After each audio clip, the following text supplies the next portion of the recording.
This podcast is brought to you by lineupmedia.fm. All right, guys, check it out. The time is now to get on board with some sports betting, and you got to do it with our sponsor, betdsi.com. They've been in business for over 20 years, one of the top-rated businesses, and it's safe to play there. Use our code ANIMALS10. They're going to double your initial deposit plus a free $10. It's easy to use, and they have great customer service. Fastest payments of winnings, and like I said, it's a 100% bonus on your first deposit. Thousands of wagers, NFL, Major League Baseball, NBA. You can even vote on who's going to win the presidential election. You know it's hilarious. Get in there. And again, make sure you check your local laws and regulations before you do so. One more time, check it out. It's betdsi.com. You know what they say about one bad apple? Well, we've got two. Gather round, boys and girls, and get ready for a different kind of story time. It's American Animals. All your favorite athletes, entertainers, and weirdos are coming to you like you've never heard them before. It's uncensored. It's not safe for work. It's a goddamn zoo. From the OC to oh shit. Join Erik, Bad, Apple, and Ian, Uncle Creepy McCall. Every Wednesday on Hot Button from 5 to 7 p.m. Pacific. American Animals on Hot Button. Get some. All right. 14. Wow, 14 whole shows. 14. That's amazing. To American Animals. American Animals, we are on the air here at the beautiful studios at What's up, motherfuckers? on Cahuenga here at Dash. You are either listening to us on the Dash Radio Network on Hot Button or possibly on the Lineup Media Group Podcast Network, which is growing pretty quickly. It's got so much amazing content on it. I'm proud to be part of it.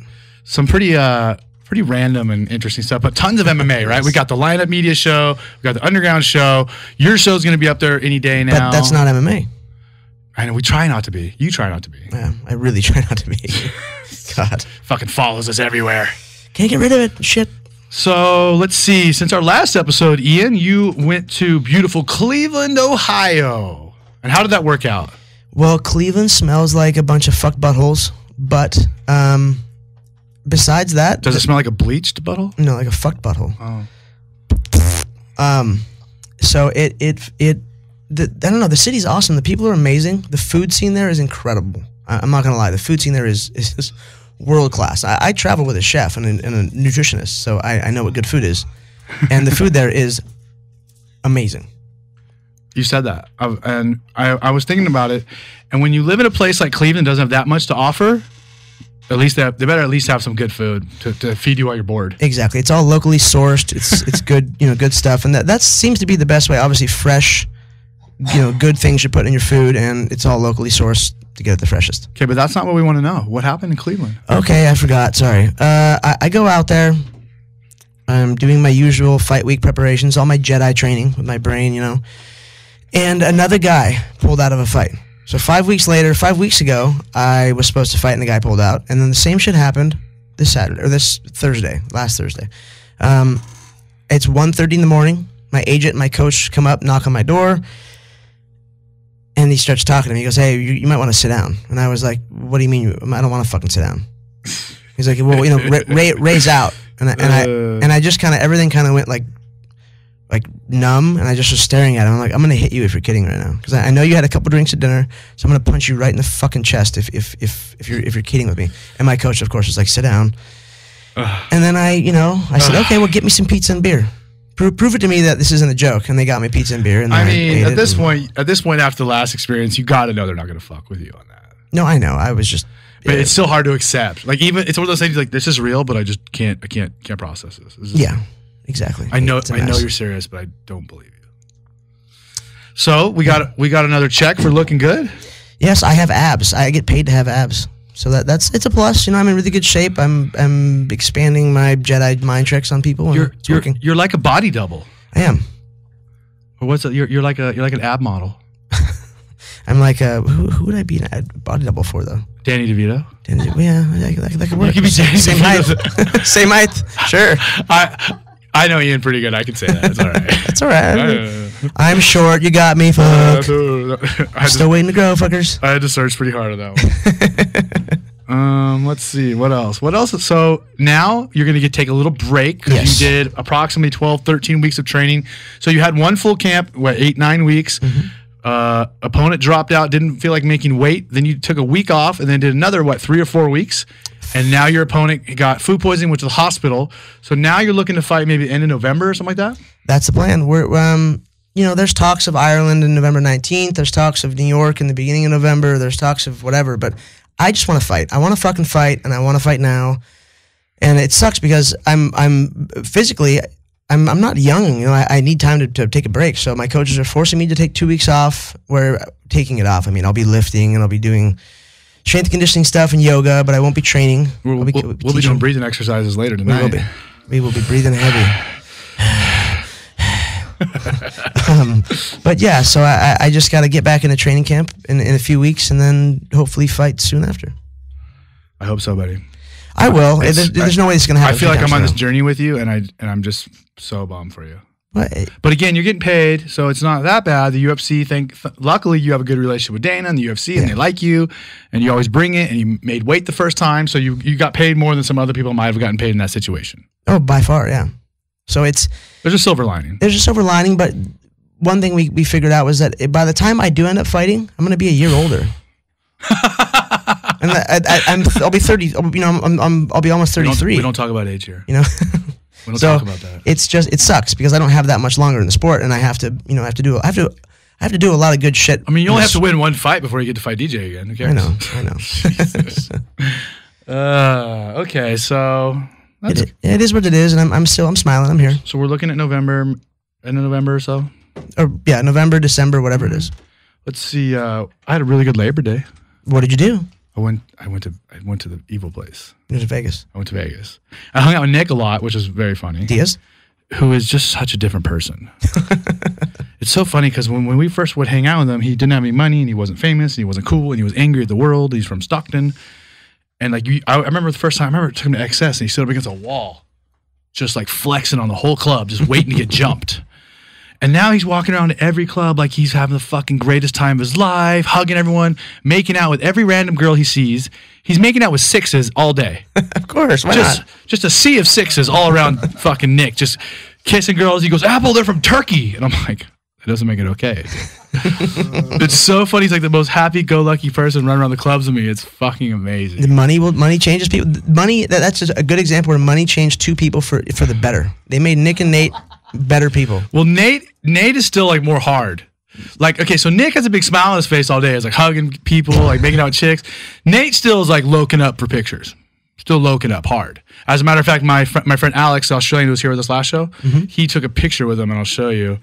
It's hilarious. And Nate's like just flexing. Oh, Nate is like just going straight thug life in this picture, and like we're all like buddies, and he's all happy go lucky. And then Alex goes, "Can I take a picture with you?" And Nate goes, "Yeah." And then fucking lokes up, like, "What up, bitch? Give me your money." 209, motherfucker. so funny. So, and I did some bad things. I'm sure. I won some money. You won some money. I played roulette.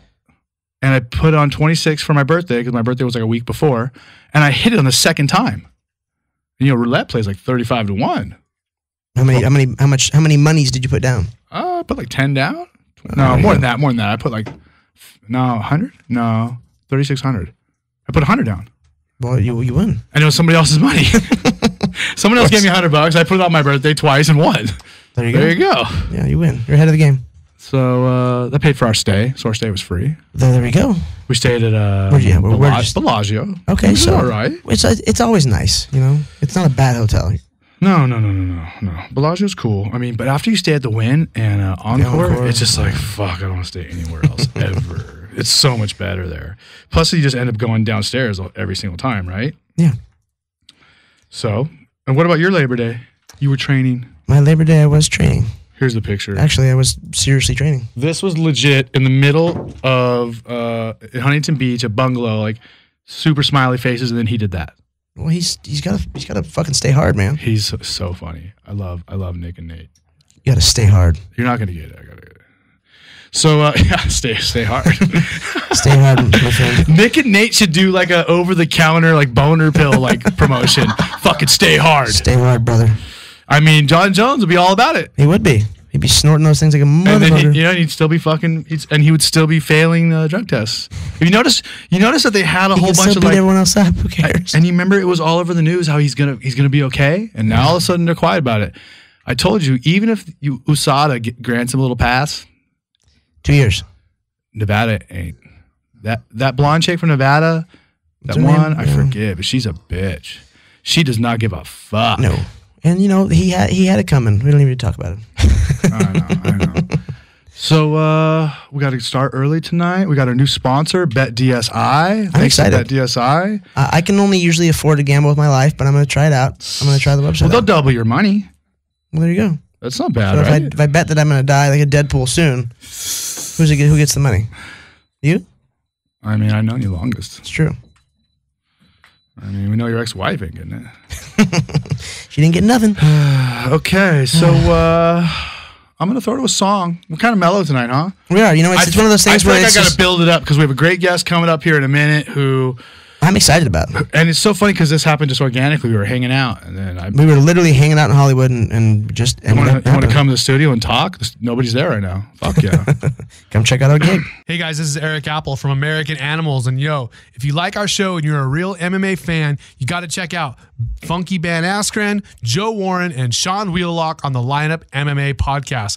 These guys got some of the biggest name guests in the entire sport of fighting, and they talk about the shit that other fighters are scared to talk about. So check them out on iTunes, Google Play, Stitcher, or lineupmma.com. American Animals. We are Erik Apple and Ian McCall hanging out again here at Dash Studios. Yes, we are. 14th show. We're happy, and we want you guys to know you need to follow us at the number 2 American Animals on Facebook, Twitter, Instagram. What else? Our website, 2americananimals.com. You can go on there and bet with Bet DSI, promo code American10.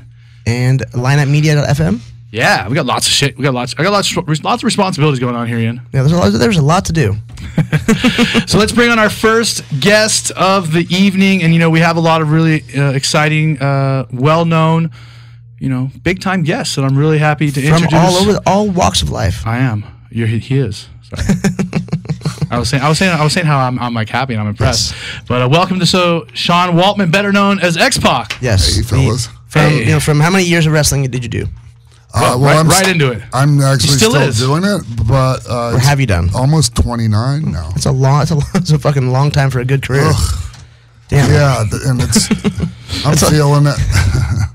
So I want to. A lot of our listeners might not necessarily be wrestling fans, but professional wrestling. This is again, we're always going to these sidetrack things. Yeah. Has the hugest devoted following. Like people are either 100% into it or they don't care. Yep. People are so into it. Make it really hot if anybody says anything. Like Joe Rogan one time made a comment, and oh my God, the wrestling people were all over him. And it wasn't even, I agreed with Joe on it actually. And then when Conor McGregor said those things, oh my God, half of the guys were going, oh, I'm like, come on, guys. But he talks shit on everybody, so who cares? Like, it's not personal. And and it was just like, it's just like it's like you guys are the ones supposed to be playing it up, good guy and the heel, and you guys just fell for it. What the fuck? Ric Flair of all people too. I was like, wow, really? Exactly. Have you ever? I actually got a chance to hang out with Ric Flair. Did some TV with him, and he was fucking awesome. He's fun. He was just the coolest. I could tell you some stories about him. I would love to get into that. Well, let's focus on you, Sean. Sean, you've been wrestling, you said, for 29 years. Yes. You've been in pretty much every organization: WWF, WWE, TNA, WCW. Am I missing some? New Japan Pro Wrestling. All the greats. For Inoki. Yes, and in AAA down in Mexico. Okay. Down there for I think almost 4 years. It was. Nice. That was quite the experience. So you could pretty much say that you've been and done everything there is to do in the world of professional wrestling, huh? In the world of wrestling. So, pretty much. I just got back from Chile the other day, actually. How was that? It was great, man. Chile. I was not happy about going to Chile. I've been to Chile. Was it cool or what? Pretty interesting. A lot of history. Yeah. Did you get to see mummies, all that kind of shit? Did you go to any museums? I didn't really have that much time, and then I broke my foot. So the day off I did have there, I couldn't really. You spent in the hospital. Yeah. Well, tell us, how did you get involved in professional wrestling? Did you play other sports growing up in high school or college? No, not at the time that I decided I wanted to be a wrestler. I went to a live event, and it was Ric Flair. And that was your first live event? Yeah, he was the main event. That's awesome. World title versus a guy named the American Dream, Dusty Rhodes. Okay, we know that is. Okay, so that was my first taste of it, and I fell in love with it at 10 years old. And I knew at 10 years old what I wanted to do. And just so happens I did everything it took to, to accomplish the things that you want to set out to do in life. I didn't know I was like, you have to visualize. There's a lot of things that you have to do. You have to be in the right place at the right time. There's so many different things that have to fall into place. But you did it. That's the yeah. thing. So well, wait a second. So it's elaborate. Okay. So you went and saw a match with Dusty Rhodes and Ric Flair. Yes. And then you met a matchmaker. You met someone from the staff. I knew somebody that worked at the venue. Okay. And so every month I could continue to go to the venue and help set the ring up. So I started setting the ring up at 10 years old. That's awesome. And it was cool. Professional wrestling started. I always do Don't this. worry. Professional wrestling is one thing, like more than any other sports, where there really is a hierarchy, and you have to work your way up. And most people had to go through some kind of pecking order and earn their spot. And I really respect that about professional That's wrestling. the right way to do it. And also, Gotta earn it. And also, when you start off like that, and then you learn all the jobs, if you have your own show, if somebody else that is doing a particular job doesn't show up, you're not a slave to anybody because you already know how to do everything. Yeah. I knew how to build a ring. I used to make flyers and posters and tickets, and I did everything. I promoted. You had to do it all from a young age. That's amazing. Sure. But what I'm saying is, like in a lot of sports and a lot of businesses, there is a pecking order. But I feel like professional wrestling really focuses on it. And I remember being told about certain rules, like when the guys are on the road, no one's allowed to sleep with someone else is driving. That's true. I remember hearing about different rules like that. Like I'll tell you a story as to why that why. Especially if there's only two guys. You got. I'm sure somebody crashed at some the point. wingman. We were coming. It was 4th of July weekend, and we were in like Ocean City, Maryland, and it was really tough back then to travel. We would drive everywhere, and so the end of the loop to go home was to fly out of Newark, New Jersey, which is quite a drive from Ocean City, Maryland, after you've done TV. And it's not just through the countryside; it's like through like urban areas. Sure. Yeah, and so there was an old school wrestler named Gorilla Monsoon. Yeah, I know who he is. Yes, and he had a son that was a referee named Joey Morella, and Joey Morella was driving, and there was a manager named Harvey Whippleman. I don't necessarily expect everybody to know who that is, but he was the wingman. And he fell asleep, and Joey fell asleep, and they ran off the road, and Joey died. Yeah. Oh, wow. So one of them survived. The one that, the one that wasn't driving. That's good. So he had to kind of live with the guilt of that. And that for sucks. sure. And so to this day, I have a really hard time. It's almost impossible for me to fall asleep when somebody else is driving. Yeah, it's definitely. When I can fall asleep while I'm driving, but not when somebody else is driving. Isn't it funny too? It's always easiest to fall asleep when you're driving. You're a good co-pilot. So you grew up around a venue, and is this in Phoenix? This was St. Petersburg, Florida. Oh, okay. So you grew up around the venue like that. You're doing everything from top to bottom. That's right. You were setting up the ring, yes, putting up posters, selling tickets, promoting, and then somebody said, "Okay, kid, we'll let you get in there and you can work a match." But I also got into martial arts. Okay, because I knew it took more than just being a fan. Yeah, and there wasn't any really any youth wrestling in Florida back then. Is there any youth professional wrestling? No youth wrestling programs like AAU programs. Oh, real wrestling. Sorry. And so collegiate. Yep. Right. And then I got in, when I did go to high school for like a year, and and so I was in I was going to be on the wrestling team, but what martial art did you start off? Started off with Taekwondo. It's kind of the it's a starter one. It's good. Sure, and it was great for the showmanship. Yeah, exactly. A lot of flash to it. Sure. It looks pretty. Yeah, and then I realized, actually, when I got my jaw broke one time, I realized I need to start learning some other things. The more you learn, the more you realize you don't know them very much. Yeah. So there's this place called the Minnesota Martial Arts Academy, and where Sean Shirk and those guys. and Erik Paulson was out of there. I trained with Paulson and Barnett here, and they weren't there when I trained there. But after I broke my neck, and was the first time I broke my neck, I went there to rehab and to train. And it was a really cool place to train, especially for back then. Yeah, a bunch of good guys. Yeah. For sure. Because there was a lot of MMA going on in Minnesota.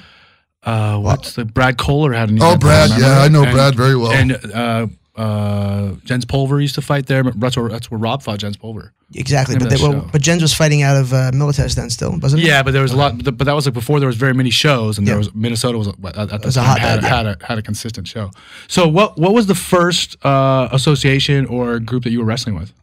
It was, or it was just like that one venue. That was it. No, well that was just one venue that they ran. They were the big things were broken down into territories back then. Yeah.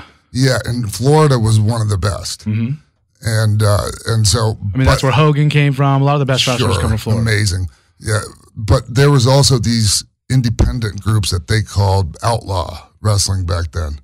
And you were if you worked for them, you were kind of blackballed. But when I first started, I was 15. I looked like I was probably 12. I still look like I'm 12. So okay. we feel your pain. But somebody believed in me. Phyllis Lee, actually, I don't know if you know who that is. She was a manager for MMA people too. She used to sign people up for fights in Japan. That lady passed away 2 years ago. Yeah, I actually dealt with her a time or two on our friends' fights. She booked guys for Pancrase. Yeah, and she called me about some of Marco's guys when I was a kid. Wow. I was like 23 and she's calling me to book people. I'm like, what? She knew everybody. Yeah, I remember that lady. Yeah, she got Dan Severn into the UFC. Okay. And she was every time, like when he was UFC champ, she'd be the one carrying the belt to the ring. And I'm sure I know who you're talking about. Bro, she was old at the first UFC. She was already like in her 60s. Like legit, literally. Legit. So she helped you get involved? Yes, I lived with her. Wow. Yeah, and she talked the great Malenko, his name was. And he was a wrestler named Dean Malenko's father. And he was really close with Carl Gotch. I think you guys probably. Yeah, so I got to train with Carl some. Wow. And Carl's son-in-law's name was Masami Soranaka. Sean, I'm loving it. Yeah, already. that's incredible. I'm loving this shit. So and back then in the 80s, nobody else knew that shit. Fuck no, you were like a bonus.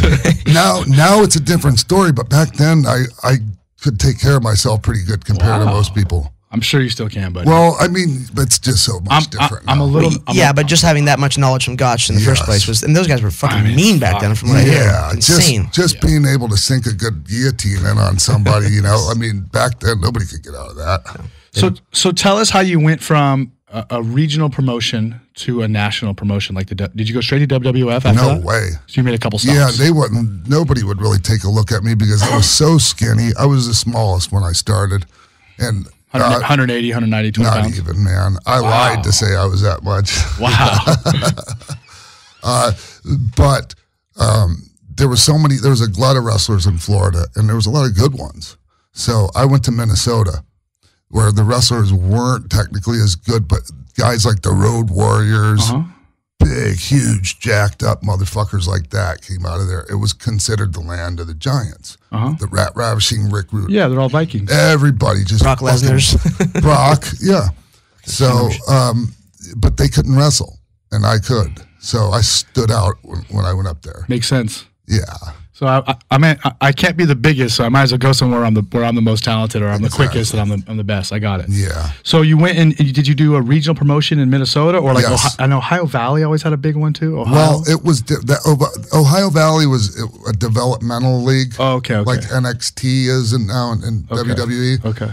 But it was just another independent promotion in Minnesota that ran opposition to the main one, which was AWA. Which was McMahon's dad's. Well, no, it was out of Minneapolis. It was run by Vern Gagne, who was an Olympic wrestler. He was an amazing athlete. He played football for the U of M. You had me an Olympic wrestler. If you He was on the Olympic team, man. If you make Shit. the Olympics for ping pong, you're a fucking badass. If you make the Olympics for wrestling, you're like superhuman, scary person. That's why Frightening. That's why when Brock started telling everybody he could take Kurt Angle on the mat, and Kurt got wind of that, and he told him, "Hey, are you telling people you could take me?" Did they ever do a freestyle wrestling match? They got in the ring. He told Brock, he said, "I'll see you in 2 weeks." So I'm paraphrasing, because Brock said, "Hey, I'm 70 pounds heavier than you." You know, I mean, and I could understand why you might think that. I really can, but and man, at this time, was Kurt still relatively healthy or no? Oh yeah. So sure. I spent a good amount of time with Kurt, and when I was around him, he ate his lunch, man. Just to make a long story short. And a lot of the boys were around the ring. He ate his lunch. And that was just, no cameras. Nope. Just took him down over and over? Yeah. Yes. That's a great story. Yeah. That's a great story. I was just speaking on like the difference between an Olympic caliber wrestler and even an NCAA. Yeah. Well, even Ian will know this better than me. Worlds apart. It's fucking crazy. Didn't Cael Sanderson go to wrestle on a world level, and he didn't do very well at all, right? No, he did really well, but the first time he lost was when the first time he really put his shoes on the mat of a world-class level. Then he lost, but he came back and did really well. He didn't do as good as everyone thought he was going to do, but he was still amazing. But then you have guys like Jordan Burroughs, who's just competing in the Olympics, who are incredible. And Jordan just got punked in the Olympics. He took fourth, I think. Did. I mean, it was so sad, and he cried. You felt horrible for that guy. What do you think happened? Do you think that the other guy was in better shape, or what? Well, the world is different. And I'm not a wrestler. Ian's a wrestler. He knows much better than me. But from what I know, the rules are actually somewhat different than from college to wrestling on a world deal. Way different. So a lot of guys who are great at college, they wrestle on an international level, and they get smoked. And they change the rules all the fucking time, and you're like, what? Like, why are you pulling balls out of a fucking satin sheet?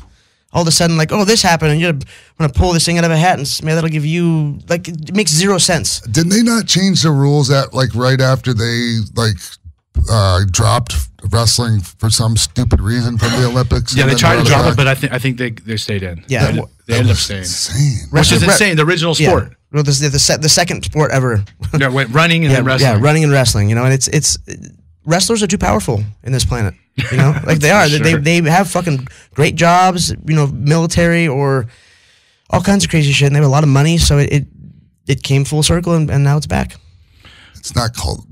In Japan they call it the king of sports. Mm-hmm. Well, yeah, and we're both familiar with Inoki and all that stuff. I trained at the Inoki dojo here in LA. Oh yeah, in Santa Monica. I've been there with Babalu, and we helped Lyoto when he first got ready. Yeah, he lived there. I never got slapped by him, but I got to shake Inoki's hand once.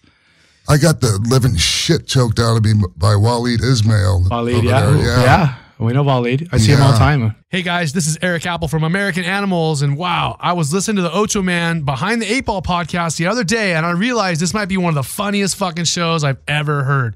You've got to check it out. These guys do 2 shows a week on the Lineup Media FM network, and I'm listening to all of them now. You can get them on iTunes, Google Play, Stitcher, or ochoman.com.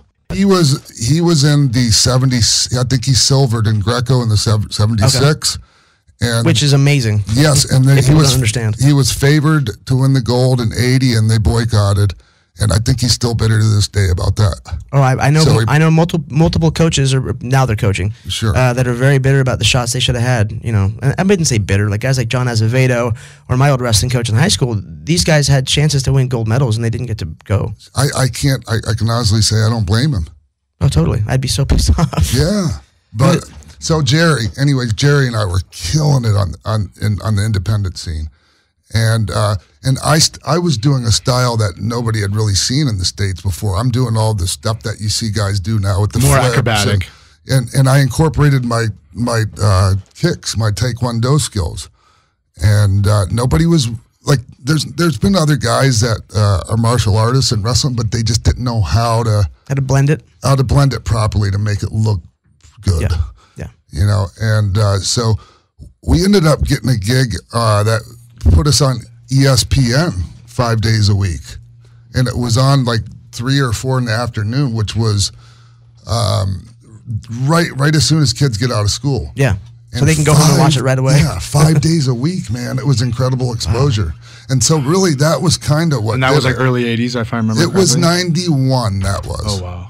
Yeah, that was 91. And so that got the attention of WWE. Okay. And there was the big steroid scandal that was going on at the time where Vince McMahon was indicted and he ended up beating the government. only a McMahon. Damn right, because most people take the plea. Yeah, You're a gangster. Tough-ass man if with you a could lot beat of the money. federal Fucking government. right, man. And can you tell us what was the indictment for? They were saying that basically conspiracy, like he was distributing steroids to the They're trying to guys. say that, yeah. I mean, it's so funny he- because, like, look, I'm giving these guys something to make them healthier. Right. They're holding together better. They're less injured. So let me get this right. You want us to go out there and fucking kill our bodies for 300 days a year, but you won't let No us help. take any steroids? No help. Go fuck yourself. Yeah. jumping fucking how many feet in the air are you coming down from, I mean, landing on each other? It's insane. It's so funny Jesus because Christ. when I hear people knock wrestling, I look at them and go, these guys are the heaviest athletes there are. These guys are laying it out every night, fucking themselves up day in, day out, and then doing it the next day and not fucking whining about it. I go, those guys are tougher than anybody I know. Well, by Well, far. I mean, in a certain sense, a lot of us, like, Yo, I mean, I'm lot of, like, some I'm of not this, doing flips through chairs and tables and fucking walking it off and doing it again the next day. Here's the thing And I is- think I'm pretty tough, but I'm not doing that shit. we used to take a lot of head trauma, a lot of, like, chair shots to the head. Yeah. Like, there's video of me, Shawn Michaels folded a steel chair over my head one time. And, I mean, we did it so often. Or, if somebody was going to kick us in the head, I'd run like just as fast as I could into it, just because I wanted to hear the reaction from the people. Yeah, it's the excitement. You're making the man. excitement happen. The people pay a lot of money, and they know it's a show, but they don't want to be fucking reminded of it while they're watching it, Yeah, they don't want it to look fake. They want to see you guys kicking each other's ass, Sure. and you have to take some punishment while doing that, even though it's fake. I'm finger quoting. Right. It's still very real. Yeah, I mean, if you can't take a shot, maybe there's plenty of other jobs you can get. Yeah, exactly. I'll take one shot to the head of the chair and I'm fucking done. I don't like. You could. I mean, each time we take a shot to the head, I mean, that's damage that can't be undone. Yeah, and how many are you taking in one match? You never know, right? Yeah, exactly. I'm part of that Boston University concussion study where my brain's being donated I when I die. want to get on that one. Nobody wants your brain. Cool. Ian. I'm just saying, my brain's fucked up. Nobody wants yours. I'm pretty. It has to be. Oh, of course. Yeah. All the I know bad mine. shit I've done to it and the But, I punches mean- I've taken. I think we have the triple threat. We party, we drink, and we get in the head. It's the shots to the head are way worse than any of the other two things you just mentioned. I put myself in a coma snowboarding. There's fucking shit wrong with my brain. Yeah, one of the other sports I've been involved with is driving race cars, and I flipped 12 times at once. And that one crash affected me more than all my rest of my sports in my life. Like that day, I was like, oh yeah, I'm fucking dumber now. Like right there, I'm dumb. I just forgot a lot of shit right there that day. As far as head trauma, Yeah, like right there that day, I was like, yeah, I'm not as smart as I was. what about psychologically?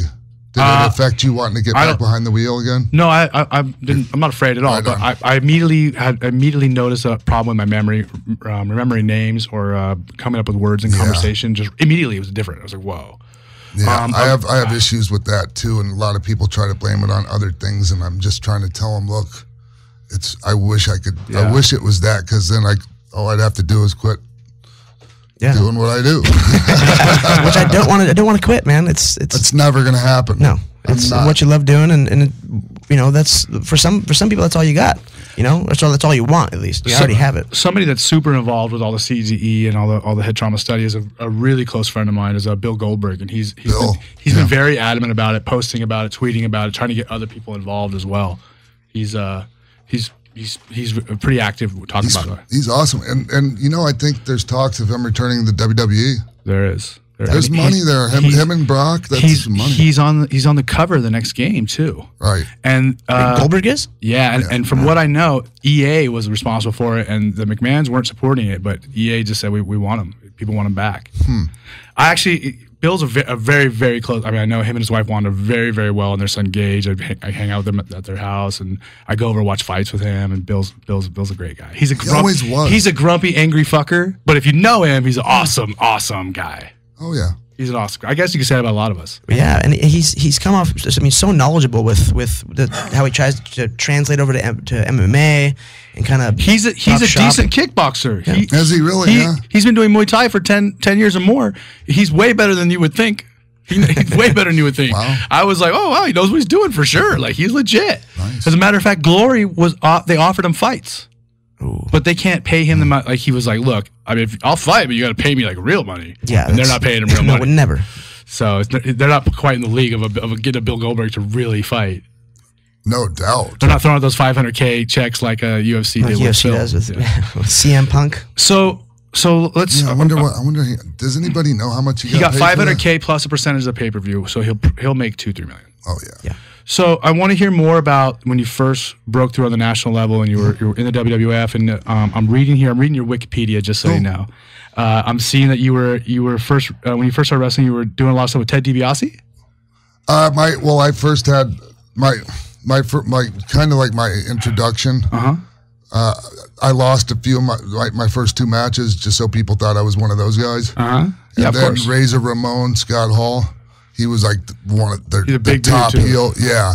So then I have a match with him, and he slips on a banana peel, and I beat him. Like literally? No, but figuratively, he missed something, and I hit him with the moonsault, like backflip up the top rope, and like everybody was just nobody could believe it. Nothing like that had ever happened before. And you went from being kind of a jobber or looked at as such to being to beating Scott Hall. It's a big deal. Yeah, and it was great. I mean, I couldn't have been brought in any better. So you went from being a jobber to like a legit star pretty quick. Just like that, yeah. Just like you said, you got to be the right place, the right time. Yeah, and then they had me beat Ted DiBiase. And was Virgil with him? No. It's so funny because I honestly don't watch any wrestling, but I remember everything when I was a kid. I remember all that. You got a lot of knowledge stored in there, man. I am a wealth of useless knowledge. I love Virgil, but he's stolen more money than anybody in the history of the professional wrestling industry. Oh boy, we'll do a whole show on that later. Call out later. We'll do a I whole don't show mean on that later. literally either. He's not a thief. Oh, okay. So when you first got in with the WWF, and at that point, did you have like a conscious like fuck, like I made it, I'm here? Yeah. But then I got like a cold slap in the face when I realized that I thought I knew what was up, but I really didn't know shit. You're still pretty green. Well, but when you're at the top of the food chain when you're the big fish in the small pond, and but how was that the small pond? Explain. No, the independent scene. Okay, yeah. And nobody, and you really know more than most people, so you think you got to figure it out. Mm-hmm. You go to WWE, I'm wrestling guys that have been working 25, 30 years, big name stars, and I really figured out that I didn't know shit. And were they pretty stiff with you? Sometimes, but I could care less. I was pretty fucking stiff too. Who were the guys that were the most stiff with you when you were first coming up there? Well, some of them were guys that resented having to put me over, having to lose to me. Like, yeah, of course. There was this big guy named Iron Mike Sharp. He was a big old, like, burly guy, and he had this fucking leather thing on his forearm. Like a gladiator deal? Yeah, and he was, and I had neck problems already, and he was clubbing the back of the fuck neck. out of the back of my neck. And so I just kicked him in the face and fucking made him bleed, and he cried like a bitch. He came back, this big fucking guy, crying like a bitch. And I never once complained. I used to get knocked out sometimes every night, and I never complained. That's so you got KO'd more than once in the same night? What's that? Were you KO'd more than once in the same night? No. Oh, I've definitely been knocked out more than once in the same night. Oh, God. Yeah, that's bad. This is like an infomercial for CTE and head trauma. We just didn't know any better back then, man. Exactly. Yeah. You have the whole NFL thing. I mean, no one knew back then. Yeah, and Where's Will Smith when you need him? And the thing about it is now they're really good about that. They're like, sometimes I think they go too far over, because I mean it is still a show. It's not like a legit competition like you guys do. So we can control our actions out there, Sorta. Yeah, shit still goes crazy. I mean, yeah, totally. Yeah. Well, man, like I said, this is like an infomercial for head trauma. It is. Jesus. My brain hurts. Hey guys, Erik Apple from American Animals here, and guess what? Audible is offering a free audiobook download with a free 30-day trial to give you the opportunity to check out their service. And you get it right through our website. I'll tell you one example and a great thing I would recommend. I'm a Star Wars fan, and the best thing to do is listen to audiobooks, the Star Wars audiobooks. They're great, and they have awesome sound effects as well. So download your free audiobook today. Go to audibletrial.com/animals. Again, that's audibletrial.com/animals for your free audiobook, or check out our website, www.2americananimals, and that's the number 2americananimals.com. Hi. Hey, buddy. American Animals on Dash Radio and the LMG Podcast Network. Yes, make America great again. Make America great again. Get in, pussy. We're making America great again. We are hanging out here at the beautiful Dash Studios on Cahuenga in Hollywood, our favorite city Ever? Oh, that was a question mark. My favorite too. That was a question mark. And we are hanging out with Sean Waltman, better known as X-Pac, one of the biggest and most well-known professional wrestlers of our time, and any time, I guess. Yeah. I mean, you've wrestled everywhere around the world, all the promotions. You've done everything there really is to do in wrestling. And I'm right? still going. I'm still enjoying performing, in front of the people. I'm more limited now with all the injuries and and I just do tag matches. But here's the deal with me. Us too. Here's the deal with me. The people, it's a nostalgia thing. People want to see the whole DX thing. Hey, I got 2 words for you, suck it. They want to see, I do 2 spin kicks, 2 variations of a spin kick, a Bronco Buster thing in the corner where I put my nuts in the guy's face. You have to. And my finish. And that's all people want to see me do. That's really all they fucking want to see. That's great. And they're happy and they go home happy. So tell me, I want to ask you some different questions. I mean, I'm sure you've been interviewed a lot of times and people ask you all the same questions, right? And we hate that. Ian and I get asked the same questions every day. What's your favorite color? Who was your toughest opponent? I want to know what the best thing about your career has been and what the worst thing has been about the career. And I want you to compare the two and tell me. What's the best thing about your career? Like, what was the moment where you were like, fuck yeah, like my fucking job is so cool. Like, this is awesome. Like, I'm proud of myself.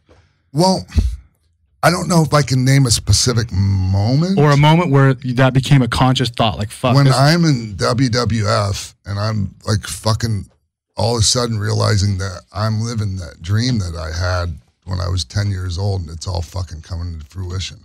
I mean, I'm sure you've had some huge matches at SummerSlam, WrestleMania. Like the last WrestleMania up in San Francisco, we had a huge cameo.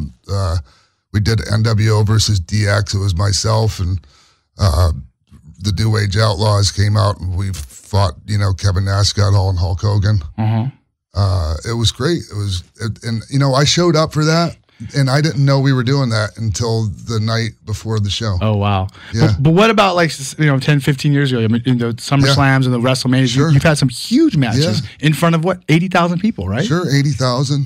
And was there a time when you were in the middle of those people going, fuck, like, I'm wrestling other superstars? I mean, that's pretty awesome. And your hands raised, belts around your waist. And also, another surreal thing is when you're standing across the ring from Nature Boy Ric Flair, and that's the guy that was in the first fucking main event of the first match you ever went to.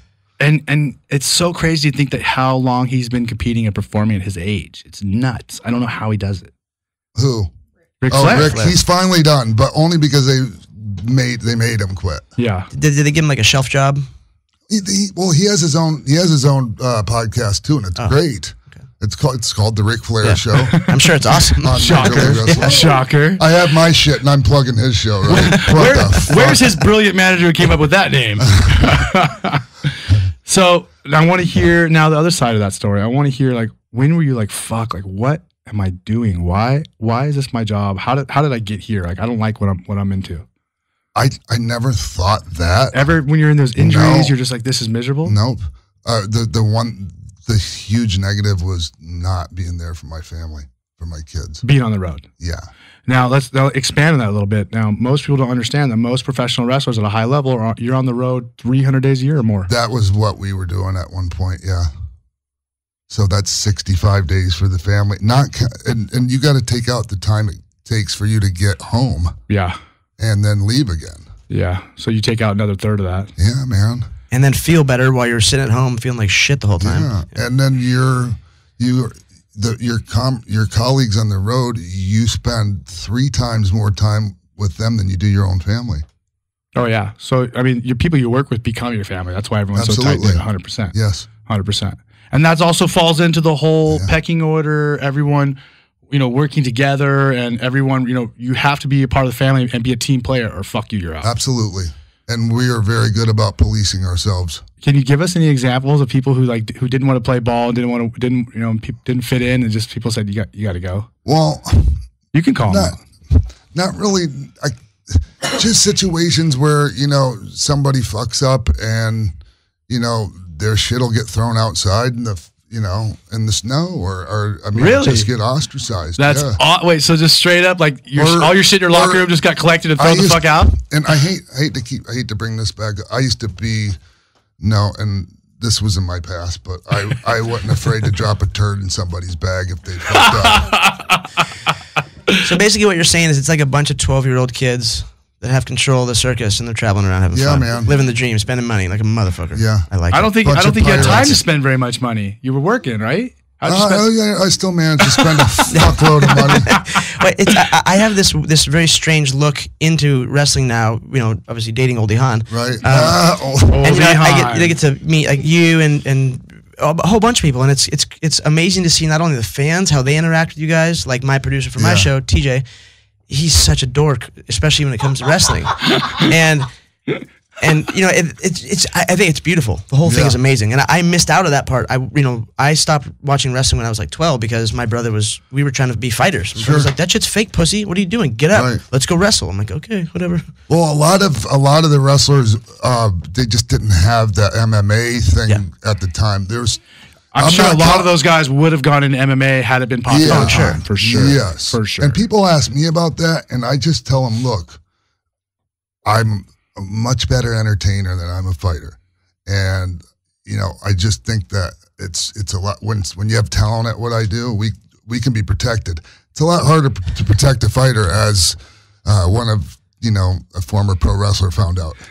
And by saying that, you mean CM Punk? Yes. He took his ass kicking like a man, and I was there. I was there front row. I don't think row. he had a choice. And it was beautiful. I fucking gave him a high five after. Did you really? I saw his coaches, and I was like, "Damn, you guys." We're all smiling. Like that was good. Good for him. He took his ass kicking like a man.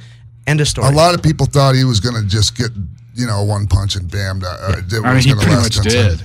Really? He didn't do anything. I am not going to. You guys, that's what you guys do. It's not what I do. So I can only just say, look, I got to give him props for at least going out there. But the thing is I just don't think, and we talked about this before, I just don't think he really understood. He didn't get it. I don't think he's ever had anyone, I don't care what they say, he sparred with guys at Duke's gym, and I love Duke Rufus. I don't care. That's nobody beat the fuck out of him 100%. They went hard ever. Like, he didn't know what it really was until Mickey Gall took him down and fucking started whapping him the side of the head and passing his guard. Yeah. People don't know. They don't get it. It's a different deal. And Ian and I are so on the other side. Like, we don't. Some people they don't get it. They don't really understand. And Ian and I are worse because we're like we. There's a thing in fighting. You have to be a little afraid or a little nervous, and that's kind of like one thing. Like with me myself, and I'm 99% sure Ian's the same way. Like we don't have that. We don't really care. We've been beaten up so bad that you just don't give a it doesn't scare you to get hit anymore. What are you gonna do? Beat me up? Yeah, right. It's almost like a negative. Like we'll take more abuse than we need to. I think we might share that aspect of things because, like, when somebody's talking about kicking my ass, I'm like, that's never happened before. Yeah, you fucking do. I've been fucking hit a million times. Here's a chair. So, so you'd say that the most negative aspect about your career is being on the road all the time. Well, it's just the negative effect it had on my children. Yeah, of course. The only thing I can honestly say I regret is failing my children. And is that something you're still struggling with them today? As far as like, is there resentment or anger there? I a little bit with my son still, but we're getting there.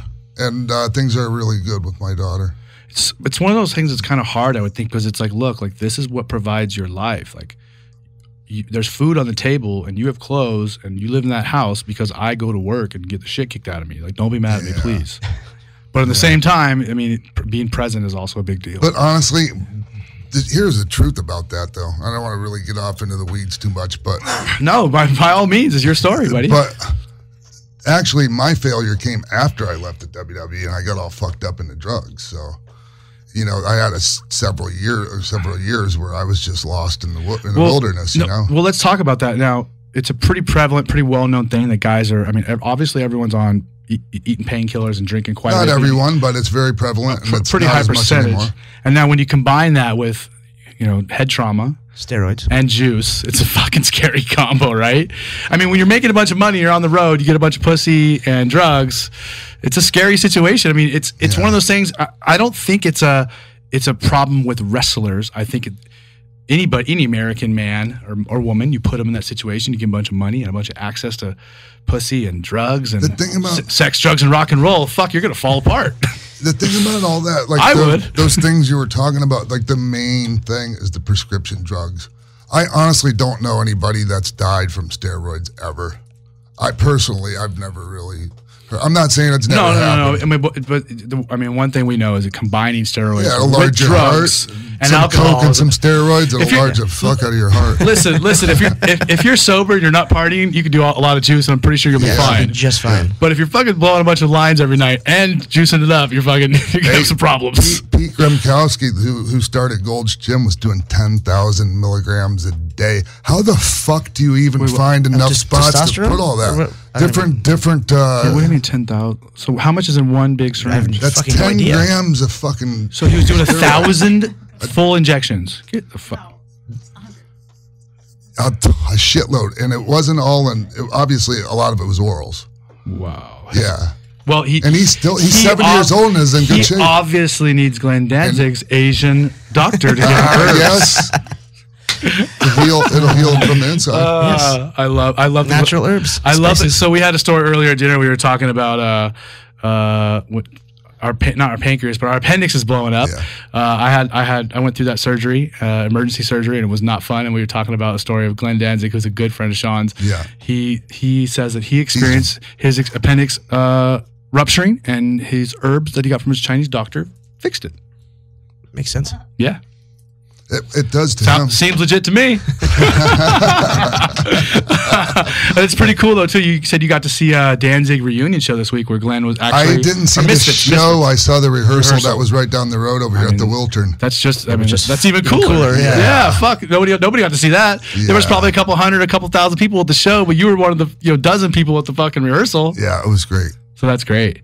So tell us about what you have. You have a show going on now. Tell us the name of the show, how people can find it. It's called X-Pac 12360. Okay. And it's on AfterBuzz TV. Okay. And it's also available on iTunes. And this is a video, not a podcast. It's a video. Yep. I think I showed you guys a little bit of it. So, but it's also available to listen to. It's just double dipping. Of course, Now, AfterBuzz TV is on TV, the internet. Where can we find it? It's an internet based network, and it's owned by Maria Menounos and Kevin Undergaro. Maria is the anchor for E! News. So tell us the story of the show. Like, are you covering wrestling? Are you covering other sports? MMA? I talk for now since it's new. It's only my third episode. I'm sticking with wrestling because that's what people want to hear me talk about. It's great. So, but I mean, obviously, this guy could tell awesome wrestling stories. I mean, even for someone like me who's not a diehard wrestling fan, I could listen to the stories for it's episodes so interesting. And episods. Yeah, I'm into it. Cool. It's great. Cool. There's a lot of other stories. Or a lot of other things I like to talk about too, I'm sorry. I don't want to pigeonhole you. I'm sorry. But what I'm saying is that people want to hear me talk about wrestling. Yeah, of course. So I'm trying not to be self-serving, and it's easy to do that. And I want to give the people what they want. Yeah. I think that's important. Of course. It's how I do my wrestling. I mean, I was just going to say, that you're a performer. And that's one of the things that I was thinking about earlier too. It's hard to walk away from pleasing people and be a performer, right? Like even as you're getting older, it's like, But this is what I do, though. I put smiles on people's faces. People clap for me, cheer for me, and lose their minds for the little things that I do. It's hard to walk away for that. It's very hard. It's a drug. It's like probably the for most sure. addicting drug in the world. For sure, fame is fame and notoriety is an addicting drug. Yes. And it'll kill you real quick too. Yes, it will. Oh, it will. Fucking It will. bad woman. Well, Sean, you've been an amazing guest. Yes, thanks for And coming. I hope we can have you on another time. Sure. Honestly, and I don't want to just pick your brain on all the old stories. I know you have other stuff to share with us, but I just love the stories, even though I'm not a diehard wrestling fan. It's a pleasure to tell you whatever you want to hear. I can imagine that the hardcore dudes must just lose it for this guy, lose it for you, and that's great. Well, here's an example. So we were at the fights in Atlanta. Yes. And, Dwight Howard, 2 Chainz, all these people are there. yeah. And I helped get Dallas tickets. Sure. He comes in and all these super famous people that everyone else wants to take pictures with sit up and go, dude, look who it is. Look who it is. So it's crazy how, fighters and wrestlers too, you get this weird air about them where people, just love it. There's just something that's cool. Yeah, Really fighters cool about it, man. Other athletes, no matter how famous they are, they still are in love with fighters and wrestling. Yes. I don't care how famous you are. You see a professional wrestler you grew up watching, you're like a little kid again. Fuck yeah. Thank God for that. That's awesome. For me, anyways. Good for you. Thank you, guys. This is Erik Apple from American Animals, and if you're a real MMA fan, you know all about the UG, that's the underground, and mixedmartialarts.com. I'm on there every day, and so should you be. I'll tell you what, they do a podcast on Lineup Media FM every week, and it's hands down one of the best MMA podcasts out there. They get huge guests, and they do an incredible job getting access to every part of the sport. Check out the show on iTunes, Stitcher, Google Play, and ugpodcast.com. American Animals with Erik Apple and Ian McCall. It's me. I'm a real boy. We're a liar. I know that. So we are here at our beautiful Dash Studios, and we had a great time with Sean, a.k.a. X-Pac. That guy he's got some awesome stories, and he is beat up, but he's still fucking doing it. He's a wrestling legend. He's still fucking working. It's crazy. Those guys are nuts. That guy's a man. I mean, to be doing any job for 25 years is fucking 29, hard. right? 29 years. But to be, essentially a professional performer, an athlete, that's a long time. So we're going to go from one professional performer on one end of the spectrum. We're going to go to another. We're going to welcome to the show adult star Olivia Austin. Olivia, welcome. Hey. Hi, How are you? I'm good. How are you guys? We're good. We want to say thank you first and foremost to Jesse Yes. for sending Olivia our way. Thanks, babe. Jesse's awesome. She is. She's one of the most funnest people and most ridiculous people I know. And I have That's stories. an understatement. Oh yeah, she's rad. Yes. Yeah. And every time I hang out with her, I get in trouble from I get yelled at by somebody. But Yeah, I wonder why. I always feel like I'm babysitting when I'm with her. oh yeah, I've physically carried her out of a club, sleeping, passed out. I physically carried her like blocks to a I car. believe that. I'm sure that's not the first time. I'm Yeah. sure it's not the first time. No. So Olivia comes to us originally from Seattle, Washington. Yep. And one of the first things she texted me was, I'm a Seattle Seahawks fan. Mm-hmm. Are you into it? Am I into it? Are you a big NFL fan, big Get a little Seahawks closer fan? to that mic. Yeah, talking to the mic. I'm more so a Seahawks fan versus an NFL fan. Are you a diehard Seahawks fan? You're watching every week? Yeah. You know Lawyer Malloy? I do know Lawyer Malloy. I was just talking to him today. Did you? Yes, he's a good Tell dude. him I said hi, but he wouldn't know me by Olivia, I don't think. So, where we a lot of places we can go in this conversation. So tell us, now you live here in the Valley. I do. So we had to drag her down from the Valley to Hollywood. She's not very happy Over the about hill. Is the Valley still the spot for porn? Yes. It's adult. Porn Valley. Adult? Fucking whatever. it. Joking. It's still there. Okay. I didn't know if it was there or they changed it and moved it somewhere. Well, I did shoot somewhere like an hour away, so it wasn't. Oh, it must have been terrible.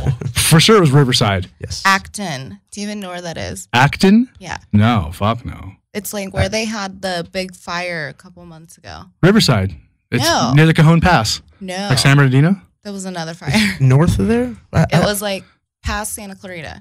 Oh, so up north. Yeah. Silicon Valley. Different kind of Silicon. No. Like northeast. Okay. All right. Wherever it is. We're moving on. Out in the middle of fucking nowhere. Moving on. I mean, an hour's not that bad, babe. Come on. You drove an hour. Someone drove you. Someone drove you an hour. I drove. It's not that bad. You'll be all right. An hour? That's a long time. I mean, I'm used to them being down the street. if the check clears, right? True. That's all that fucking matters at the end of the day. Yeah. That's what we'll tell you. Did you get paid? Did the check, is it in your account? Who fucking cares? Oh, that reminds me. I gotta check. Shit. What? From this weekend. I gotta see what they paid me. I don't even know. Oh, yeah. Surprise. Surprise, motherfuckers. So tell us, I'm looking at your IMDb right now. This is really interesting. Which one? There's like a couple of me. Well, I'm looking at what says Olivia Austin. I'm showing. I love all my movies. I love what it says, like what they're known for, and like names, like movies are What pretty does funny. it say? Let's go through some of them. How many movies have you been in? It says like 44. That's just on there, but I think I've probably been in over 200. Wow. Now, when did you first start doing adult? About 2 years ago. That's quick. Trying to catch up. Now, were you living down here before you got into adult? What were you doing before? I was in Vegas, a cocktail waitress at the nightclubs out there. What clubs did you work at? Marquee. Oh, you and at did? the bank. Oh, did you? Yeah. Oh. I did the little day club pool parties at Marquee. And you just weren't having it? Honestly, I worked way harder then than I do now. And I make more. So I like it better. I mean, who does it? Stay closer to the mic. Sorry. So you went from Vegas. So you went straight from Seattle to Vegas. You were working Marquee, working at the nightclub and the day club. By the way, I fucking hate Marquee. I never liked I Marquee. do too. Marquee is the worst layout. I hate Las Vegas. Marquee is the worst layout of any club because like wherever you are, I feel like you're fucking trapped. Mm-hmm. And I'm really good friends with Erik, who's DJ Vice, and he'd always play in Marquee and like come to Marquee. And it's like Marquee Mondays. I hate the layout of that place. You're fucking trapped. What if there's a fire? There was a fire. I know. I actually have a picture on my phone of this chick who took a fucking selfie in front of the fire at Marquee, and it's fucking amazeballs. I'll show you during the next song. When was there a fire? Like last summer, I believe, a year ago. Wow. There was a fire at the Cosmopolitan. Oh, no, I did hear about that. That was not at the Marquee pool, though, area. It was the other pool. It was on the hotel pool. So you went from working out there, and then did you come to LA or the Valley like knowing, okay, I'm going to start doing adult, or you just moved and then this developed? No, I moved out here after it started. Oh, so you're already working out there. Yeah. So tell us about the first companies you work with and how that all evolved. I love hearing these stories. I gotta remember. She gets hit in the head a lot. No. I just had so many. I don't want to go into detail.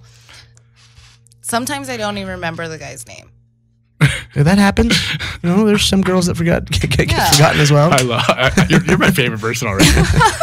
No, so tell us about how did this develop? How did you start to do an adult? Like what was the first thing you did and how did it happen? I've always just had a very sexual appetite, I guess you'd say. A very large one. I mean, you look like you're gonna eat us right now. By the way, Really? She's talking to us. She's just like fucking like licking her lips. I'm a fucking predator. Pretty much. I don't know. I knew people in the industry. They were kind of trying to get me to get in for years. Now, is that like a weird invitation? Like, I don't know if that's a compliment or not. Like, hey, I want you to come do this with me. You're like, wait, what? No, not really. Yeah. No. Did you take that as a positive or a negative thing? I guess for a girl it'd be positive. I kind of got tricked into it. I thought I was going to be doing like... I love it. Oh, here we go. Here's a story. Here we go. Tell us about how did this trick happen? I thought it was just going to be like messing around with the girl. Uh-huh. And then all of a sudden fucking Mandingo walked in. No. Slapped it down on the table. What up, girl? Okay, so go on. So you thought you were doing a scene with a girl, just like kind of like softcore stuff? Yeah. I mean, no, I was cool with like the hardcore with a girl. Like, that's fine. That's not really hardcore. It's just... I mean, yeah. I mean, there's no dick. It can't be really that hard. But... Unless it's... There was a dick. And... You just happened to... I happened to have been having like a dry spell at that time, so... You were like, fuck it. I need to get off. Right? You'll do. Perfect. It's so funny because I allegedly might know a lot of girls in the adult industry. Allegedly.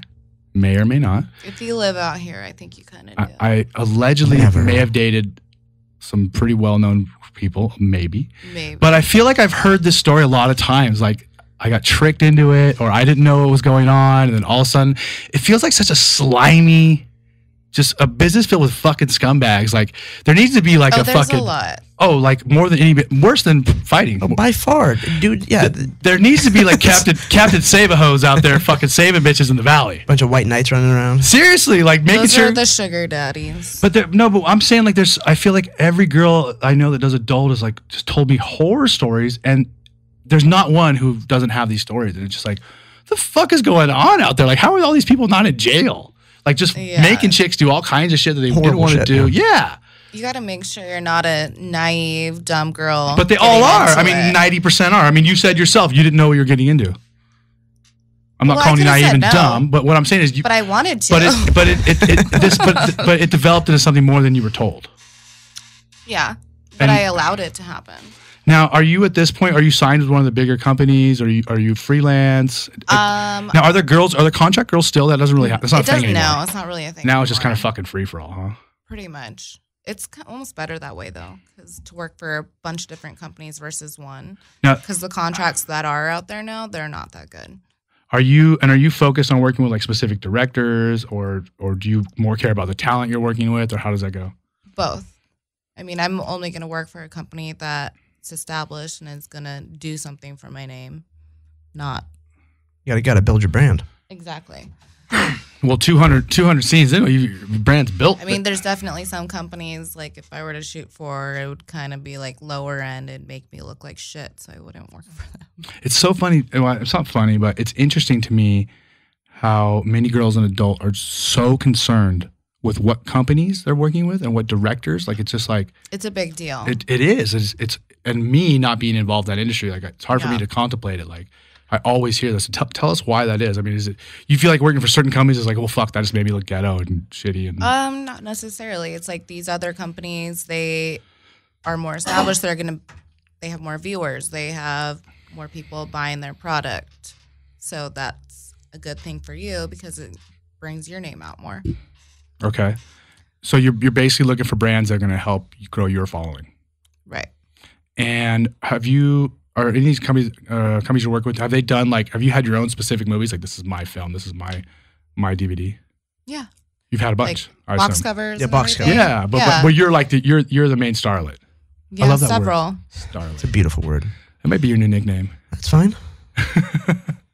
She seems so entertained with us. She's just looking at us like, what the fuck? How long is an average shoot? I've never really even thought about that. But an average shoot. So longer than you think. Way longer than you think, but it's not all sex like everybody thinks it is. Allegedly, it's longer than you think. So like 1.5 to 2 hours for hair and makeup. And with then, Jen, do you just work with Jen? It's whoever they provide. If I work for Reality Kings, it's always Jen. Can you specifically request your makeup artist, or no? You can't. I wish we could, because some of them are terrible. If you were a little bit bigger, I bet you could negotiate that shit. If I had a contract, I probably could. So, go on. So, telling us a 1.5 2 hours for makeup. Yeah. Yes. And then you have your pretty girls, which is like a girl scene. No, your pretty girls is your like pretty girl pictures, just by yourself. The girl with her lingerie, maybe like a little short tease, like a video tease with music, like a solo, like a soft solo, soft solo, and then you're gonna have your sex, like hardcore stills, like still pictures of the sex. And then they go into the video. Yeah, it's like it's a lot of work. And then you go into video, depending on how the company shoots or the director likes to shoot. I mean, these guys are fucking. I mean, I like to think I'm a sexual deviant and a stud, but these guys are putting in the work. But nowadays, guys do a lot of work. But nowadays, all the guys, they have help, right? They're doing injections. They're fucking doing all kinds of shit to their dick, right? Yes. Yeah. Unfortunately, a lot of the guys are legit injecting their dick with a syringe, right? Yeah. Mm-hmm. Fuck. Yeah, fuck that. I'm out. It's really Doesn't sad sound that fun to me. because I see these young kids that are like in their mid-20s starting to shoot up, and it's like, you're way too young to start doing that. Yeah, but I mean, look, to sit there. Eventually, your dick's not going to work. Well, it's not just that, but like, I don't care how attractive somebody is or how healthy I am or how turned on I am. Just sit there and stand there and take pictures and then some softcore and then this and then move. It's like, fuck, Right. that's That's a long day. I'm Some gonna go to of the them bathroom are and worse dry than off. others. Like the Depending on shooting for directors. kink, like kink.com. I don't. It's like all Real the rough crazy stuff. shit. Yeah. You'll probably be shooting and having because they're like different little segments, and the guy is like fucking for like 20 minutes for each of those segments, like 4 of them until he can actually come. So he's fucking for hours before he gets to come. Now I don't know how these guys aren't desensitized. I mean, they gotta They be. are. That's why they're shooting up. Well, because it helps them ejaculate also. Well, it helps them stay hard. Oh, but how do they? And come. How do they come? The injections help that. Big old callous dick. Okay, I look. think the biggest part is getting hard for some of them. Well, I'm sure it For is. me, it'd be Because finishing. sometimes, like, you're gonna be stuck with a girl that's not exactly attractive. Not your type. You know? Yeah. Hey, listeners, Eric Apple from American Animals, and today's podcast is brought to you by Amazon. It's really easy to support American Animals. Before you shop at Amazon, and we know you all do it, go to our website. That's the number 2, AmericanAnimals.com, and click on the Amazon banner on the homepage. It's that easy. Remember, that's 2AmericanAnimals.com, and click the Amazon banner before you shop. American Animals, Eric Apple, Ian McCall hanging What up? out with Olivia Austin, and you love the Black Keys. You had them a couple times on the Black show. buddy. Keys, Kings of Leon, Alabama Shakes. There's a lot of bands. Like I got the Alabama Shakes right about now. So we are hanging out with the very beautiful Olivia Austin, and before I forget, Olivia, tell us how to find you on social media. My Twitter is Olivia Austin XXX, Of course, I could have guessed that. and my Instagram is Olivia Austin XO, and my Snapchat is also Olivia Austin XXX. Okay. Is it one of those Snapchats we have to pay for? Only if you want the private nude snaps. How does that work? How do you play for Snapchat? I don't get that shit. You get like on a list, and then you get a password. $50 if you just want me to send you like private like nude snaps, because you're actually not supposed to have nudity like on your story. No, but what I'm saying is, is there a separate thing in Snapchat for people who pay? No, you can do it on there, but I just do like Venmo. So then what? Then you tell them you're like a different screen name to find you as? No, I'll do it the same one. It's just the private ones versus the story. Okay, I get it. Sorry. And then if they want to be able to like message me on there, it's $100 a month. Okay.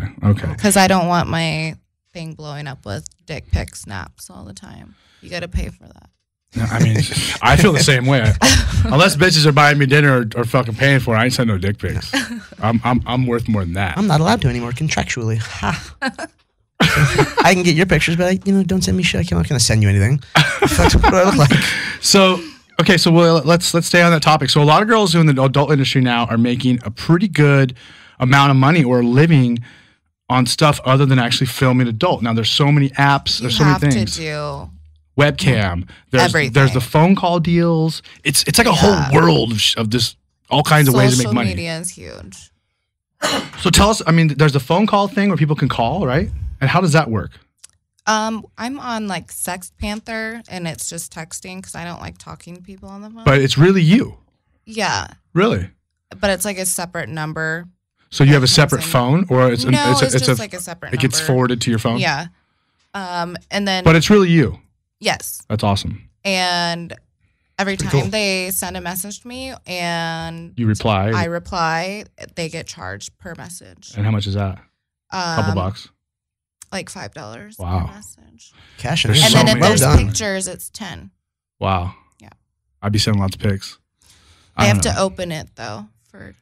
So, and are the guys or girls for that matter, are they in an app when they're talking to you, or is it just a regular SMS texting thing? Just a texting thing, but you sign up on the website. And then are you doing the webcam thing now too? No. Look at the I hesitation. hate You camming. fucking hesitated I there. fucking You hate hesitated. All the real adult girls seem to just, whenever they hear that, go, "Oh, this is fucking stupid." It's really stupid. I'll do like the paid cam shows, like Which are prearranged. prearranged. Yeah. And you like already, they you already book know me you're to getting do paid the and cam all this show. stuff.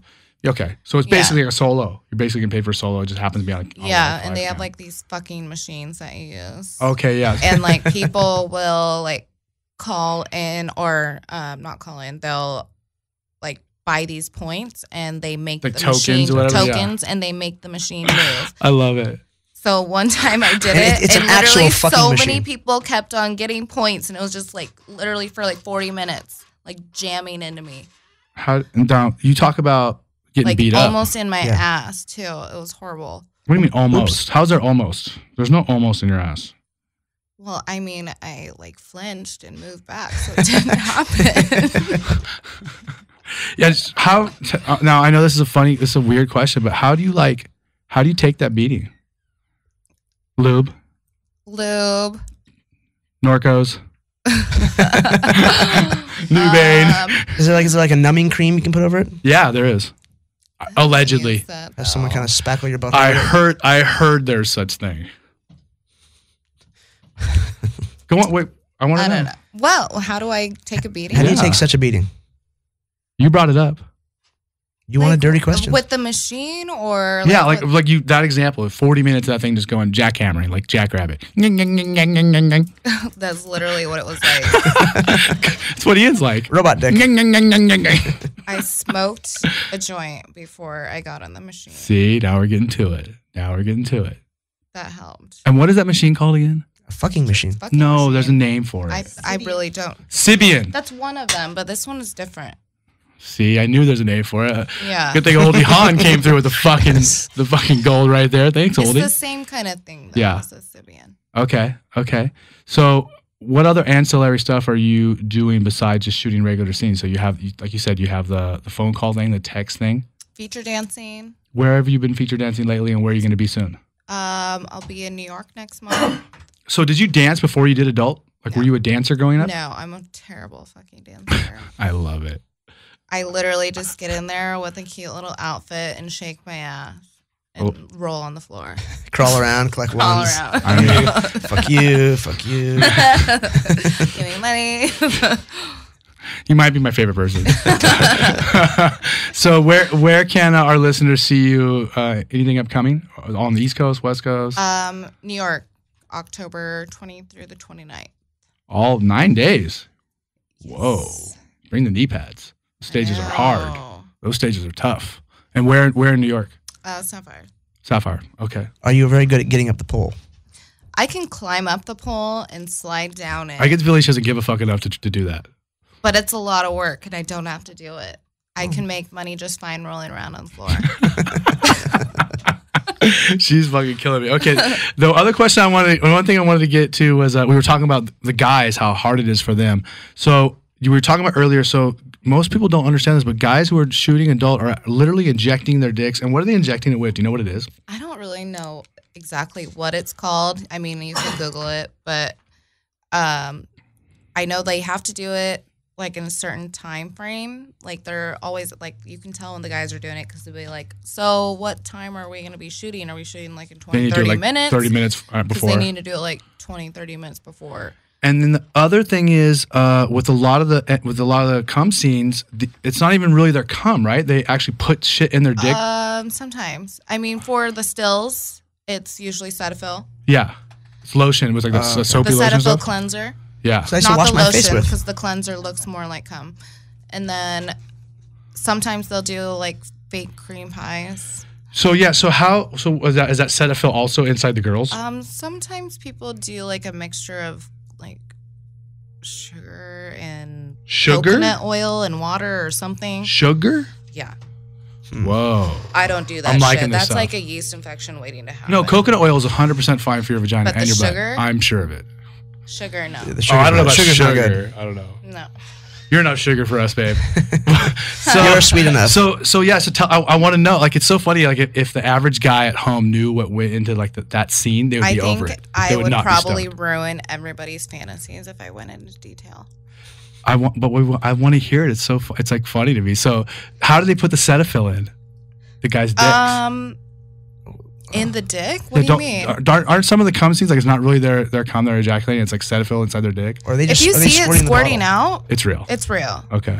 Yeah. So it's more like the what's it called, what comes back, the Squirt bottle. Someone just squirts the squirt bottle at them. There was this one time they did a little See? plastic tube and Here they we go. taped it on the side of the dick, and then there's a pump, I love it. If you guys saw her hand motions right now, they're fucking amazing. Sorry. No, Don't be sorry. now I get it. I talk with my hands. I want to see this. Because your mouth's full. Yeah. So, God, I love it. So it's pretty funny. Like when you hear all this stuff, you're like, man, I don't know, it's so much work. Is the adult world everything that you dreamed it would be? No, not at all. Not even close. But you said, hey, I'm making more money and I'm working less now. Yeah. Well, actually, no, I'm working a lot more now. But I'm traveling a lot more. Like, those were, like, longer hours. Like, I'd be working the day club and the night club all on the same day. Hardly any sleep. And Jason Strauss is a dick, isn't he? Oh, my God. He's going to fucking hit me up about this. Me too. I love him. He's going to come find me in New York. But no, it's just... And then we had a drink, too. You have to drink, oh, yeah. Yeah. Like being a cocktail waitress. I mean, to get them to buy more bottles. Yeah, I mean, I got to course. drink all their booze. Gotta sling ace of spades, bitch. Lots of champagne. You got to build up that partio. Yeah. The partio. I haven't heard that one.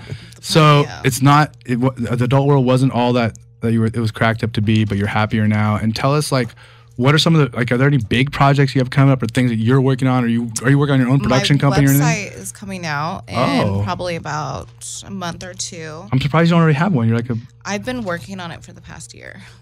I've heard this before. Yeah.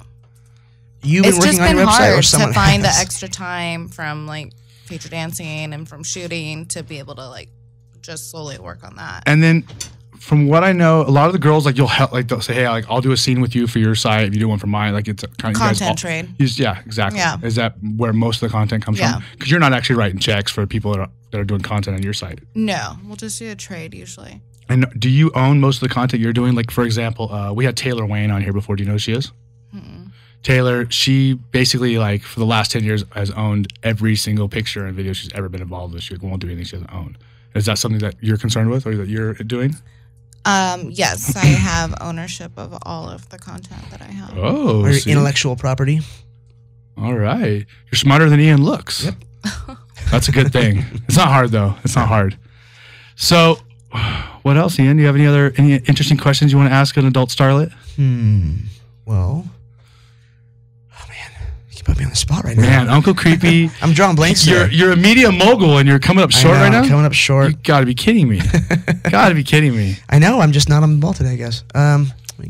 Shit. Making it worse, man. You're killing me. I know. Olivia is not impressed with you. Well, I'm trying to keep the show going. I'm the one soft dick on wanted to know about porn. Not much. You know, It's people like fucking. how things work. I click a button.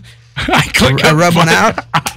Close the computer. And I'm So done. how far into the scene do you usually get?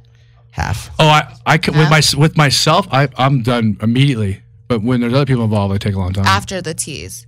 So before the sex. Oh, I skipped that shit. You skip that shit. Yeah. Well, I have a question for you. So That's a good one to know, though. Like, do you guys nobody really care fucking about cares. that? Nobody cares? No. You skip the dialogue. But wait, hey, hold on. The tease. We're extremely desensitized, fucked up individuals. Watching a blowjob is really nice, though. That's a plus. Yeah. We are the choking. Do you like the spit Yeah. and like yeah. the makeup running down your face? Little bit. not really. Depends on the girl. Yeah. Yeah. What? And sometimes I feel like, do guys even really like how messy it is that I drool all over my face? Yeah. Well, but see, Sometimes. I like that, but I'm extremely desensitized and fucked up. The more nasty it is, the better. Oh, if it's not really fucking weird, I know. I'm That's over another it. thing that's changed for me since I've gotten in the adult industry. Like, so if weird shit's not going on, I don't care. Like in my personal life, Even in my shit gets personal life. weird. Yeah, in my personal life, It's really weird. If I could. I mean, I'm afraid to even say this. Don't be afraid. I'm sure my shit will top it. I can have a very, very beautiful girlfriend, and I usually do. And if it's not getting crazy, I'm just like, yeah, I don't care. Boring. Yeah. Too vanilla. It's like, need to go sleep. You need some chocolate, my friend.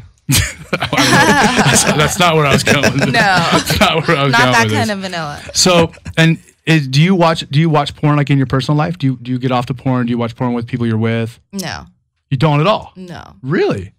Because why? Because Well, doing one, it has I'll ruined it usually for you. probably know somebody, and Is that a turn I'm off? too critical. I'll be like, that orgasm was super fake, or Oh God, see, it's what I. It's like, that was super scripted. Yeah, She's staring at the camera, like you cannot something. watch. You can't watch porn with a chick who does porn and get off because all she fucking does is whine. It's fucking so good. I hate that guy. This fucking actor sucks. You're like, fuck, shut up. I'm fucking trying to get Shut the fuck up. Right. Yeah, I'm trying to fucking finish over here, bitch.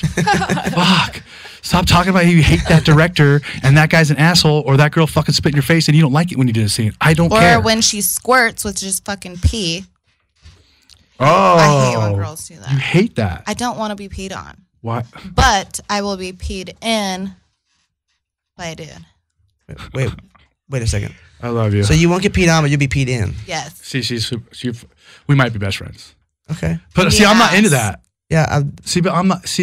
I'm not into that, but I've had so many girls who have been like, "Do you want to pee on me?" And I'm just like, "Whoa." Wait. So I mean, do it in the shower. Yeah, of course. For sure. Of course. peeing in your mouth, in your butt. Where's he peeing? Both, actually. The mouth was kind of a surprise, to be honest. I thought it was going to be cum, but it wasn't. Oh, shit. We're from 0 to 100 real fucking quick Real over quick. here. Real You know, we quick just- over here. See, now my mind's going. So that's interesting. Okay.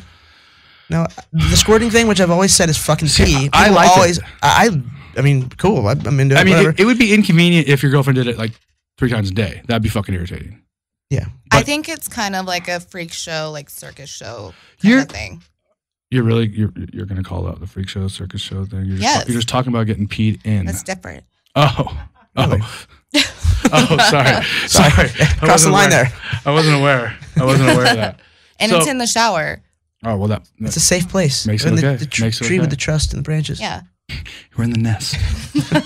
We're in the nest. I thought we can say whatever we want. The circle of trust. So I don't know what kind of panties she's okay, wearing. so you don't watch porn in your personal life because you get just not into it. You know all those people. If I ruins it. do watch porn, I'll watch like amateur shit where I don't know anybody. What's that called? Is that called gonzo? No. What is gonzo? mean? Gonzo is just straight sex. It's no dialogue. It's pretty much what you'd probably like because you're skipping past all the other bullshit and it's just the sex. And have you done much like softcore? Some companies, they want you to shoot both hardcore and softcore, so that ends up being a little bit longer day because you have like 30 minutes of hardcore and then like 20, 25 minutes softcore. Hopefully you do the other one first. They'll probably be going to like Cinemax or something. Yeah. Now, I think I've asked you about this before, Ian.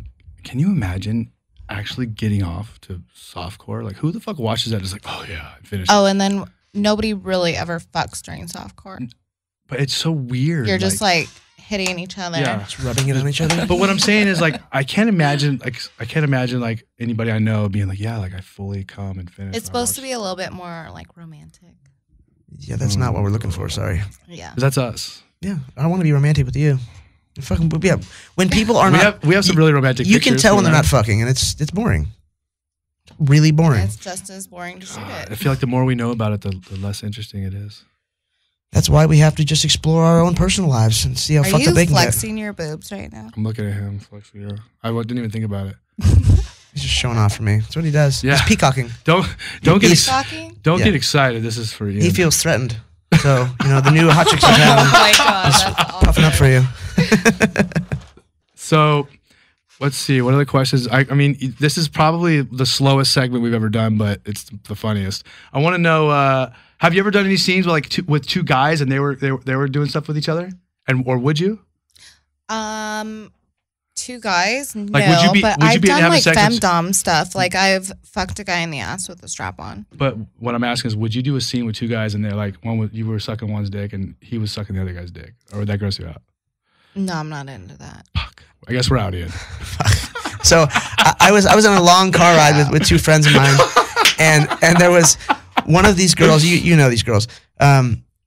She was saying how she wants to find her ultimate man. I was like, oh, well, tell me. She goes, oh, it would be a guy that I can fuck other guys with. I was like, wow. I would like Okay. to fuck another guy with like another guy, but I don't want them Well, fucking each or- other. I want them both fucking me. That was the question I had.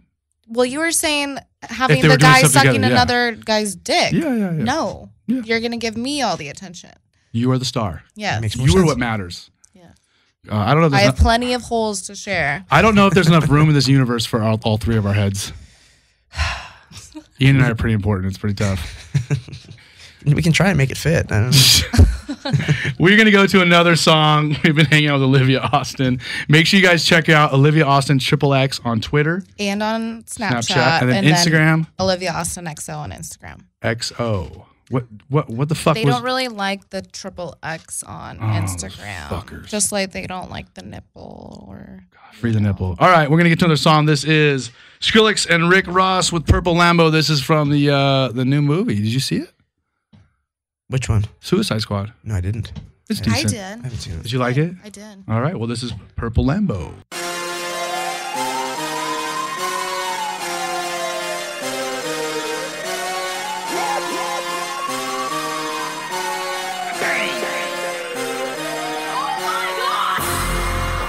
Biggest boss and I've been a Trillis. I'm a bigger problem when I click with Skrillex.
We are American Animals, and that was Purple Lambo from Skrillex and Rick Ross. That was 2 songs by Rick Ross today, which I really didn't mean to do. But Enough about Rick Ross. That was an interesting conversation. Fuck. We went from one end of the spectrum in the world to another.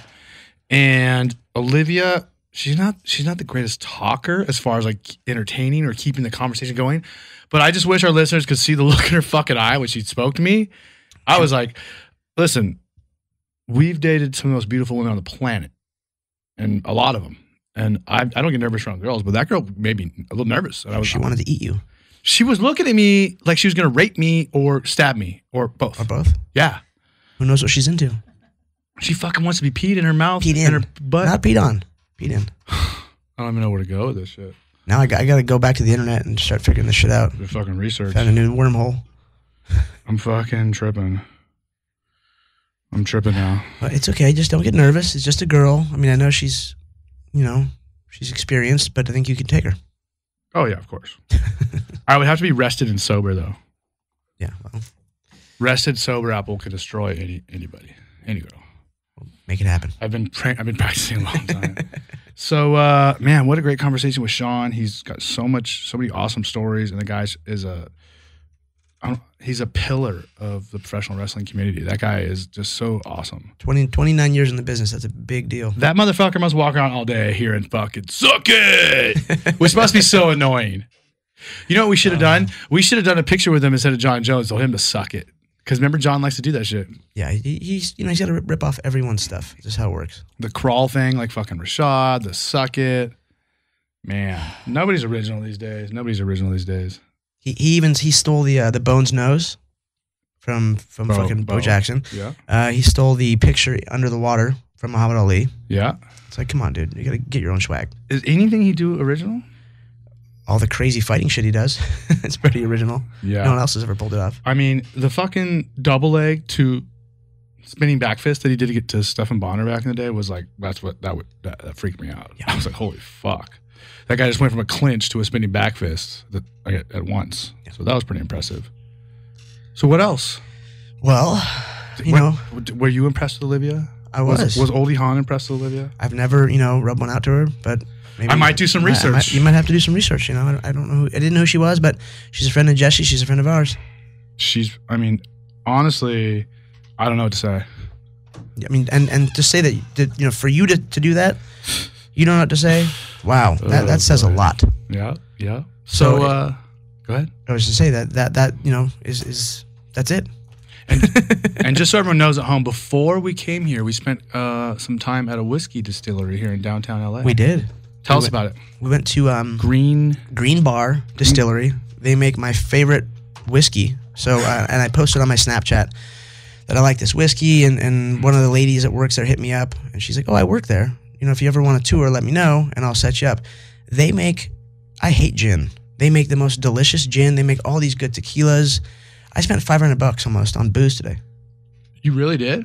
Yeah. No way. Oh, you bought all that shit? I bought tons of booze. Oh, I thought you meant the stuff we sampled was $500. No. We probably drank $500 worth of samples, but that was free. It was amazing. It's the only, we're one of two whiskey distilleries. Whiskey distilleries in California or LA? Yes, I don't know if it was LA or California, but it might be California. I don't know, but the place is amazing. If you haven't checked it out, go look. If you like good whiskey, it's called Slow Hand Whiskey. I don't remember the name of their other stuff, but it was all delicious. And what did you learn about how they make and how they distill it? So it's all made with oak. There has to be white oak. Mm-hmm. Yeah. So every whiskey is made in a white oak barrel, but they also add in 7 other types of wood. 6 of the types of wood. It's like in a tea bag, just floating in there, getting soaked into the alcohol. So there's hardwood in a tea bag, and they're just teabagging it until it gets this rich flavor. That's so funny. And then we also learned that if it's not aged, whiskey's clear. Yes. And the older it is, the darker it is. Yep. So, we drank, like the cask. The one that's straight from the cask or straight from the spigot is the one I like because it's got 110 proof. But it was like it's just fucking eating our throat as it went. God, it was so delicious. It was pretty good though. It was pretty good. So I was stoked. We got to drink some to try all their stuff and to kind of mix them and have fun and talk to the one of the proprietors there.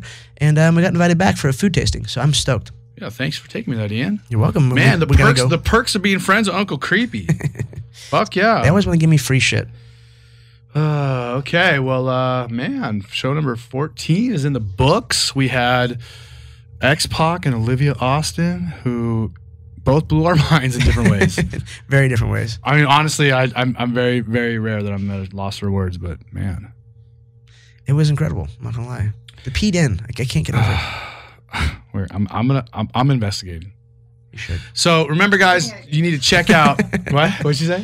Don't get any ideas. I'll set up pictures. So guys, check out BetDSI. Remember, go on to twoamericananimals.com/bet. Remember, BetDSI will match your initial deposit 100% plus $10. So nothing is better than free money I mean, fuck, I'm in. Sold. We're gonna start betting on baseball there tomorrow. And don't forget, the code is Animals10. You get an extra $10 put into your account. Fast payment of winnings, over 20 years of business, so you know it's safe to play there. Easy and great customer service. Man, 100% bonus your first deposit. I said it a million times, but man, it's awesome. And that's a good thing, and I'm going to start betting for the first time in my life. Make sure you support them as well as Amazon Audibles through American Animals and Kicker. Get some great headphones like the ones Ian and I use. I look good. You look fucking good. Fucking comfortable, too. All right, well, that's it, bitches. Party time for Ian. He's got a week off. We're going to have a good time, and hopefully we'll be sober enough to do our show next week. Yep. See you guys. See you then. Goodbye. Shoots. Peace, Nuggles.